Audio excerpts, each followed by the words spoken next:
think Natalie Bennett did an incredible job in 2015 of linking the climate crisis and the democratic crisis. And this is where we sound the proportional representation klaxon. It is clearly a problem that we live in a first past the post system, and we drastically need to change that system.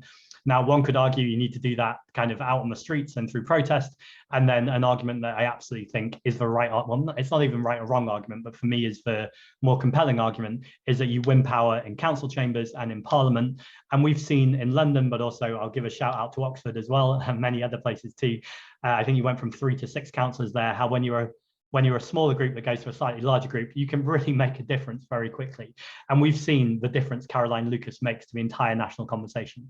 To have a second Green MP, never mind 5 Green MPs, would make a massive difference. But I still think the question still is valid. Like, even if you've got 5 MPs and you're making that massive difference, even under a first past the post system, that's clearly unacceptable. So there needs to be a long run there as well of making sure that you're changing the system. Just want to go slightly back to the climate crisis too, because I think often we talk about it kind of happening in a few years' time. And of course, we know it's happening right now all around the world, particularly in the global south. But something that does genuinely keep me up at night. So one of my jobs on the London Assembly is I sit on the Fire Resilience and Emergency Planning Committee.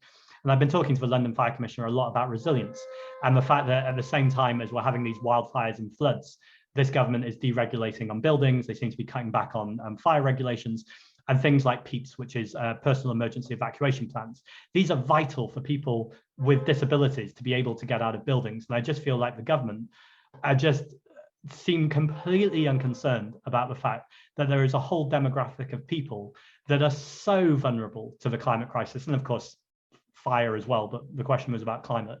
And essentially, we need the Green Party to be speaking up with these people, not speaking for them, but making sure we're doing it in consultation and co-designing.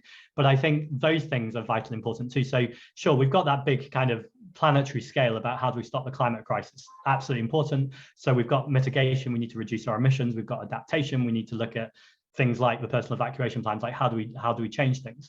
But actually, I think an increasingly new piece that we need to be talking about is resilience. That actually, in some ways, it is too late. I don't mean it's too late that we should stop. I don't mean it's too late that we should be complacent and just go, it's all over yet.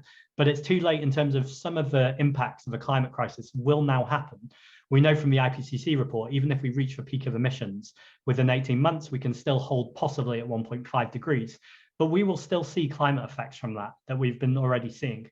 And so I think there needs to be a big conversation about how do you protect some of the most vulnerable communities from those climate effects. And to have just one Green MP doing that is incredibly important, because no other, probably not fair to say no other MP, but very few MPs are doing that. I'm thinking of Clive Lewis and Layla Moran, for instance, who probably do speak up on some of those issues. But we know Caroline has been speaking consistently on those issues, and not when it's popular, not when it's expedient, but actually because it's the right thing to do. And I think getting more Green MPs will only amplify that. And yes, it's not enough just to win a small bunch. We've got to win the small bunch that then makes the argument for proportional representation, that then changes the system. And then we need to be looking at Greens in government as have, happened in Scotland and other places. But yeah, it's a really good question. And I think it's something we should all think about. And again, it's why it's vitally important that we're general election ready.